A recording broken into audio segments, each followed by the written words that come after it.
Joseph Vijay பிறப்பு முதல் தமிழ்நாடு முதலமைச்சர் வரை. ஸ்டூடியோ மைக்ரோஃபோன் தொடக்கம். ஒரு சிறுவன் சினிமா குடும்பத்தில் பிறந்தான்.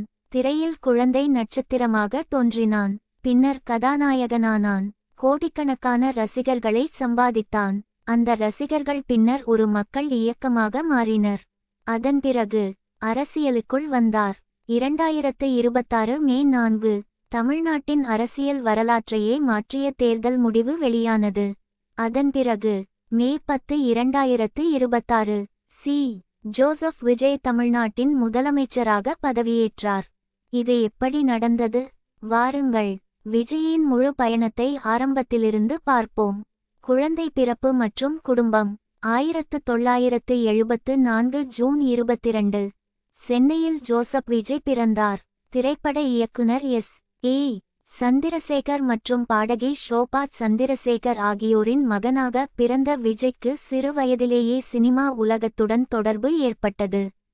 ஆனால் எதிர்காலத்தில் தமிழ் சினிமாவின் மிகப்பெரிய நட்சத்திரங்களில் ஒருவராகவும் பின்னர் அரசியலின் முக்கிய தலைவராகவும் மாறுவார் என்று அப்போது யாரும் நினைத்திருக்க முடியாது. மூவி கேமரா சினிமா பயணம். குழந்தை நட்சத்திரமாக திரைப்படங்களில் தோன்றிய விஜய் பின்னர் கதாநாயகனாக தனது பயணத்தை தொடங்கினார். ஆரம்பத்தில் பல சவால்களை சந்தித்தார். ஆனால் தொடர்ந்து முயற்சி செய்தார். பூ உனக்காக, கதாலுக்கு மரியாதாய், தலதா மனமும் தலம் போன்ற படங்களின் மூலம் இளைஞர்களின் மனதில் இடம் பிடித்தார். வெள்ளை நிற நட்சத்திரம் முன்னணி நடிகர். பின்னர் வந்த கில்லி விஜயின் நட்சத்திர அந்தஸ்தை மிகப்பெரிய உயரத்திற்கு கொண்டு சென்றது. அதன் பிறகு Pokkiri, Thuppakki, Kaththi, Mersal, Sarkar, Master, Leo, GOAT என்று வெற்றி பயணம் தொடர்ந்தது. விஜய் ஒரு நடிகர் மட்டுமல்ல, ஒரு மிகப்பெரிய ரசிகர் சக்தியின் மையமாக மாறினார். சிவப்பு நிற இதயம் ரசிகர் மன்றத்திலிருந்து மக்கள் இயக்கம். விஜய் ரசிகர் மன்றங்கள் காலப்போக்கில் சமூக நல பணிகளிலும் ஈடுபடத் தொடங்கின. கல்வி உதவி, மக்களுக்கு தேவையான உதவிகள், சமூக சேவை.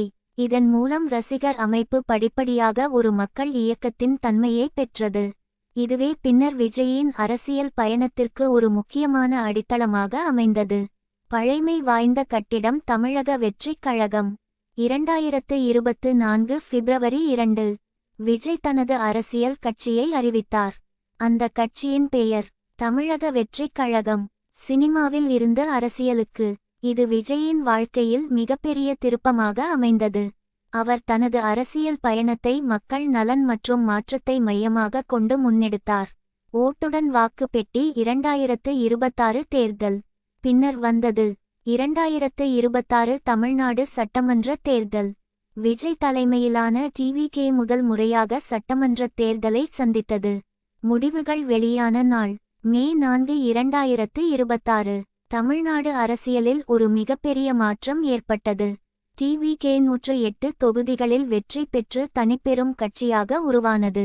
இது அந்த கட்சி சந்தித்த முதல் சட்டமன்ற தேர்தல் என்பதால் இந்த வெற்றி வரலாற்று முக்கியத்துவம் பெற்றது. வெற்றி கோப்பை. வெற்றிக்கு பிறகு தேர்தல் முடிவு விஜய்க்கு முதலமைச்சர் பதவிக்கான வாய்ப்பை உருவாக்கியது. கூட்டணி ஆதரவும் கிடைத்த நிலையில் ஆட்சி அமைக்கும் நடவடிக்கைகள் தொடங்கின. சினிமாவில் ரசிகர்களால் தளபதி என்று அழைக்கப்பட்ட விஜய் இப்போது அரசியல் அதிகாரத்தின் மையத்திற்கு வந்தார். இந்தியா 2026 மே 10 முதலமைச்சர் விஜய். அந்த வரலாற்று நாள் மே 10 2026 சி. ஜோசப் விஜய் தமிழ்நாட்டின் முதலமைச்சராக பதவியேற்றார். ஒரு நடிகர், அரசியல் கட்சித் தலைவர், தேர்தல் வெற்றியாளர், இப்போது தமிழ்நாடு முதலமைச்சர். விஜயின் வாழ்க்கையில் இது ஒரு புதிய அத்தியாயத்தின் தொடக்கம். முடிவு. ஒரு குழந்தை நட்சத்திரமாக தொடங்கிய பயணம் ஒரு முன்னணி நடிகராக வளர்ந்தது. ரசிகர்களின் அன்பு மக்கள் இயக்கமாக மாறியது. மக்கள் இயக்கம் அரசியல் கட்சியாக மாறியது. அரசியல் கட்சி தேர்தலில் வெற்றி பெற்றது. அந்த வெற்றி விஜயை தமிழ்நாட்டின் முதலமைச்சர் பதவிக்கு கொண்டு சென்றது. நட்சத்திரக்குறி பிறப்பு முதல் சினிமா வரை, சினிமா முதல் அரசியல் வரை, அரசியல் முதல் முதலமைச்சர் வரை. இதுதான் சி. ஜோசப் விஜயின் வரலாற்று பயணம். நட்சத்திரக்குறி. இனி அவரது அரசியல் ஆட்சியின் கதை தமிழ்நாட்டின் புதிய அரசியல் அத்தியாயமாக தொடர்கிறது. குறிப்பு: தேர்தல் முடிவுகளுக்கான அதிகாரப்பூர்வ ஆதாரம் தேர்தல் ஆணையத்தின் 2026 முடிவுகள் பக்கமாகும். அதில் டிவிகே 108, டிஎம்கே 59, ஏடிஎம்கே 47 என காட்டப்படுகிறது. தேர்தல் ஆணையத்தின் 2026 தமிழ்நாடு முடிவுகள்.